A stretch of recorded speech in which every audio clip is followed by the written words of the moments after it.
Welcome back, Sebastian here. So today I'm going to be starting a new series ranking all F1 drivers who have raced since the year 2000 to 2025 based on their qualifying ability. This is going to be the first part.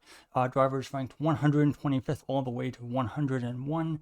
The criteria to qualify for this list was that you had to have done at least 4 qualifying sessions in a single season to be eligible.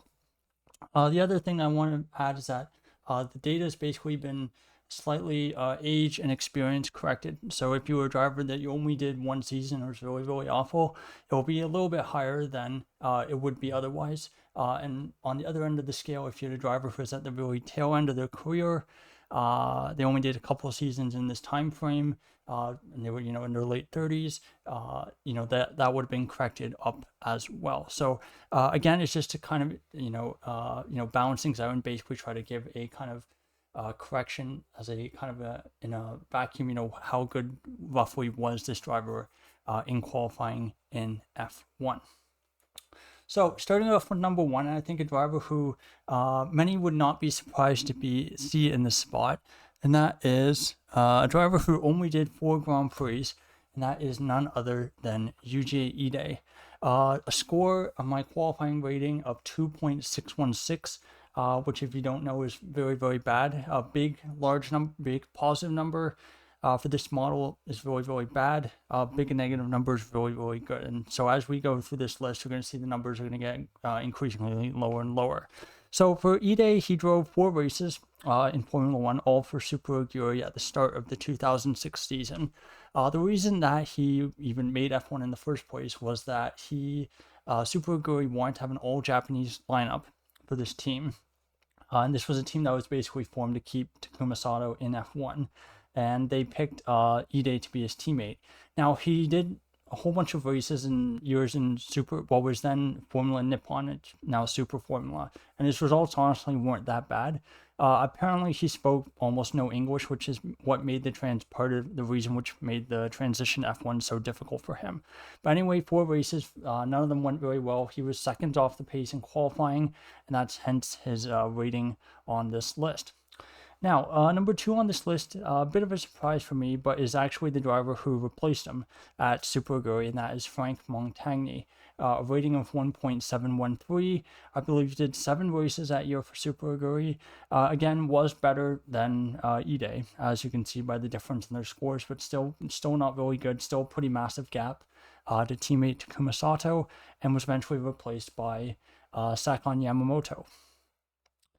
So, number 123 is Alex Yoon, a qualifying rating of 1.692. This is a driver who is best known for being Mark Webber's first teammate in F1. Got pretty heavily destroyed by Mark Webber. Didn't even last the full season. Even was basically below the 107% threshold needed to qualify for an F1 race. So yeah, pretty appalling driver. Definitely not good enough for Formula 1 and was basically out of the seat at the end of the season. 122 is a bit of a surprise. It's Rio Haryanto, a quality rating of 1.395. Basically, just did 1/2 season in 2016 up against Pascal Wehrlein. Not particularly good year by Haryanto, and ran out of sponsorship money from basically his Indonesian sponsors and was basically kicked aside at summer break. This is a bit of a tricky one because his gap to his teammate Wehrlein was not that big. Unfortunately, his teammate did not have a great time the following year against a driver who is pretty well regarded as one of the worst qualifiers of the last 10-15 years.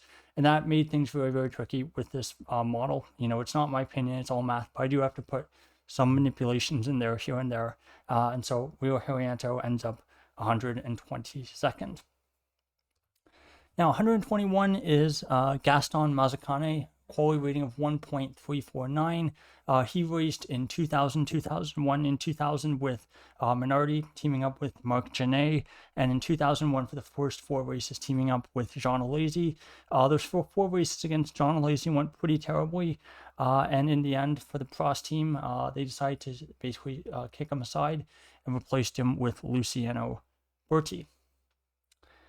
Now, number 120 is Ralph Furman, a quality rating of 1.3.27. Only one full year in Formula One for Ralph Furman, and that was in 2003, teaming up with Giancarlo Fisichella, who of course won a Grand Prix that year. For Furman, never really got on grips with F1. Was really heavily outqualified by Fisichella. Missed a couple of races mid-season as well with some kind of ear issue. But still not a great qualifier by any means. And yeah, it was kind of a one and done and was out of F1 at the end of the year.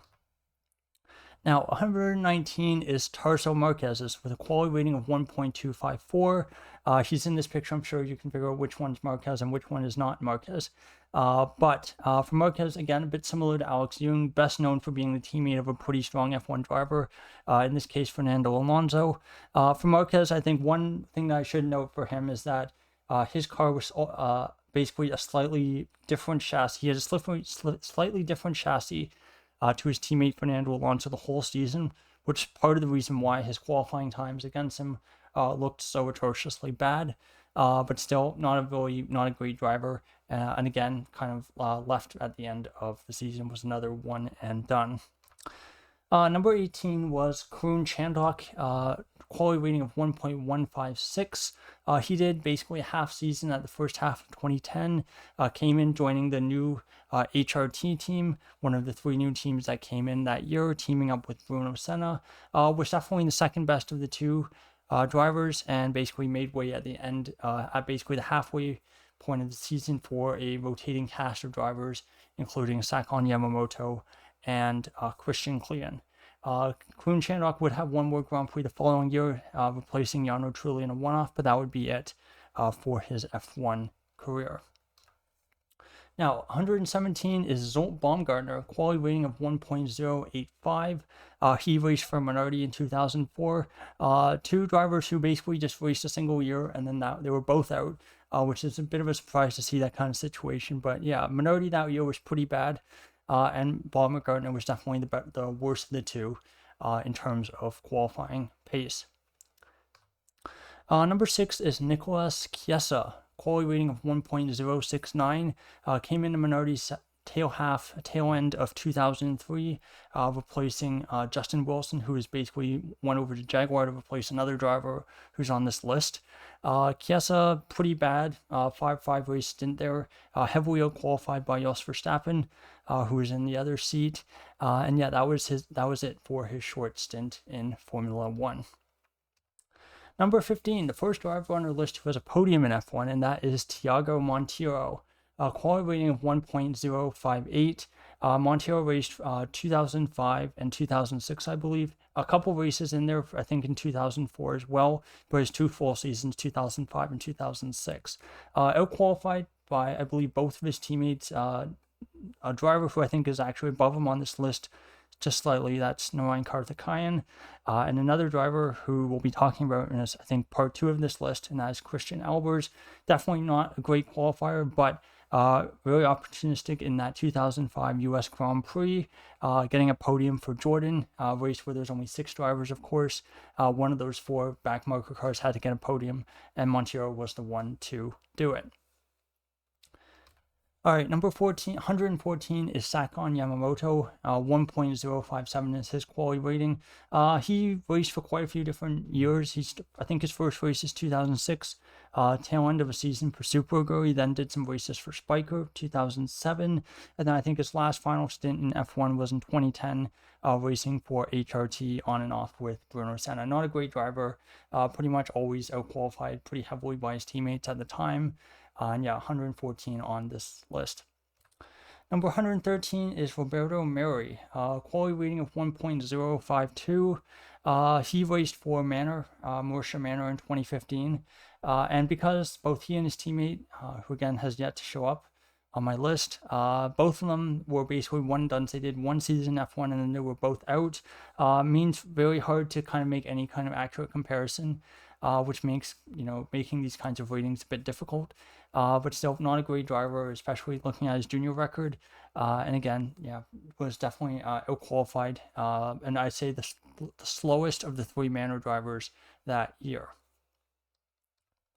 All right, number 112, a bit surprised to see this driver this low on the list, but it's Scott Speed. Unfortunately, a driver who had one of the best names for F1, guy nicknamed Speed. Unfortunately, not a very fast driver. Quality rating of 0.972. Did a year and a half of Formula One with Toro Rosso in 2006 and the first half of 2007. Generally, out-qualified pretty comfortably by his teammate Antonio Liuzzi, and thus finds himself pretty low down on my list. 111 is Max Chilton, a quality rating of 0.912.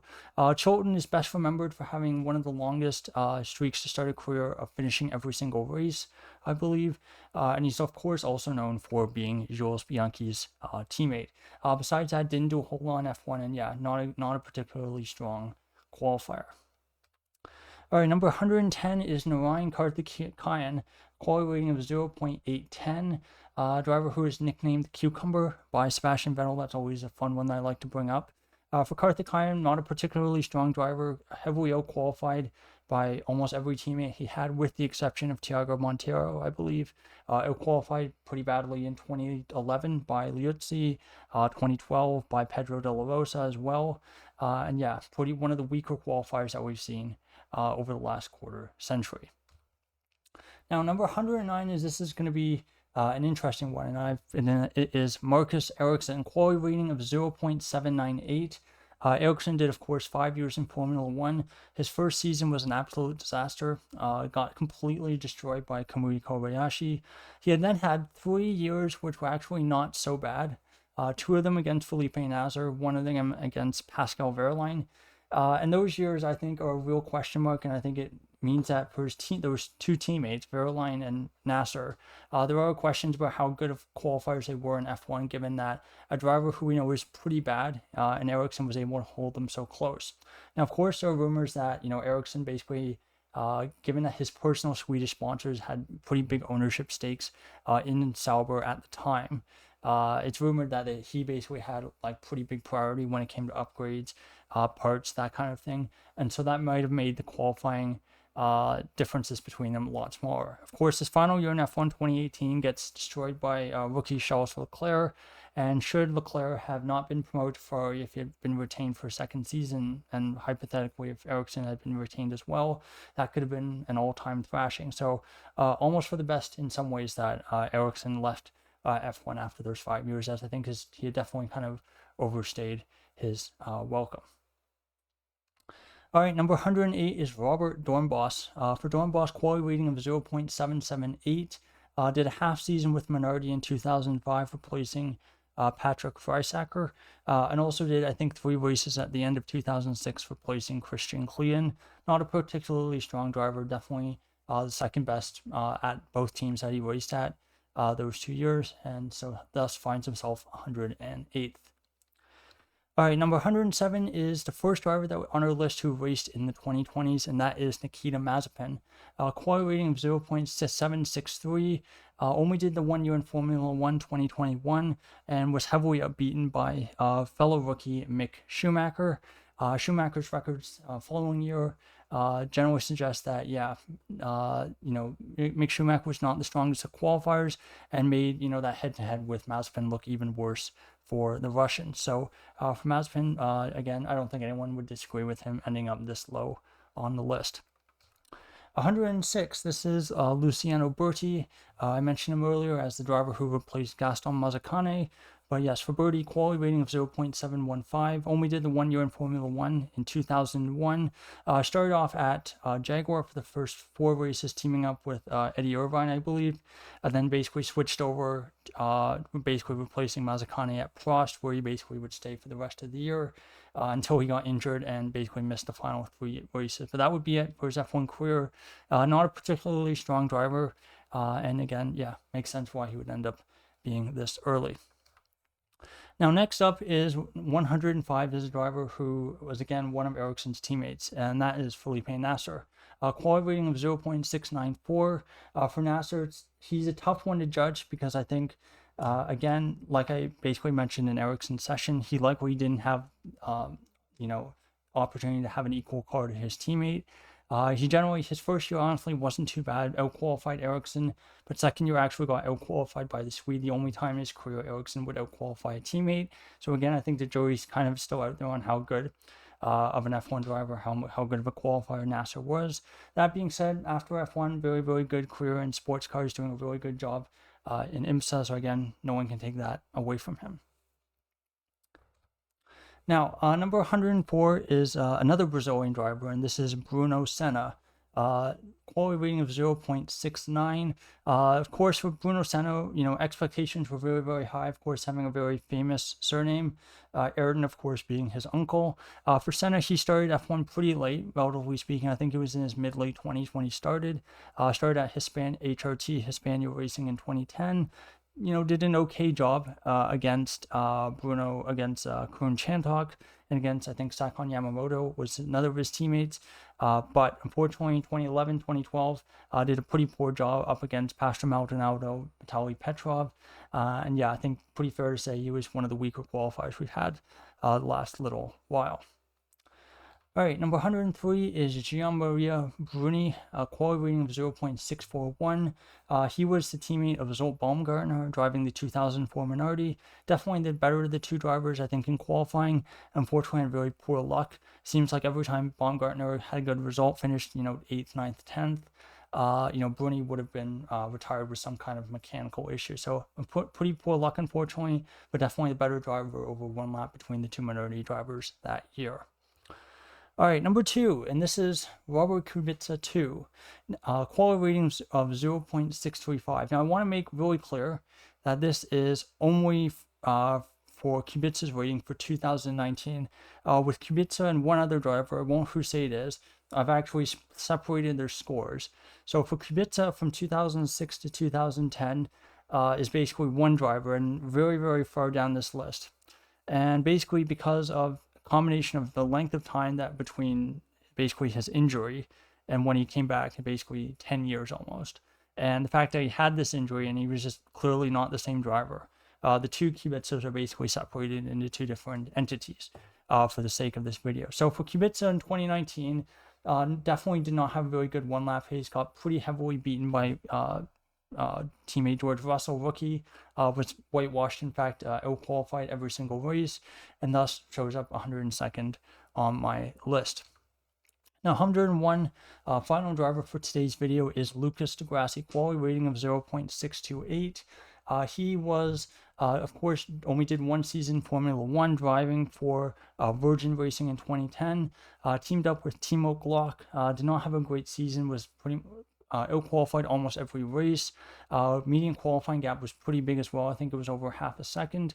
And for di Grassi, not a great F1 driver, not a great qualifier, but made a really nice career for himself in Formula E, where he's still driving. So there you go. That is drivers 101 to 125. This is going to be part 1 of 5.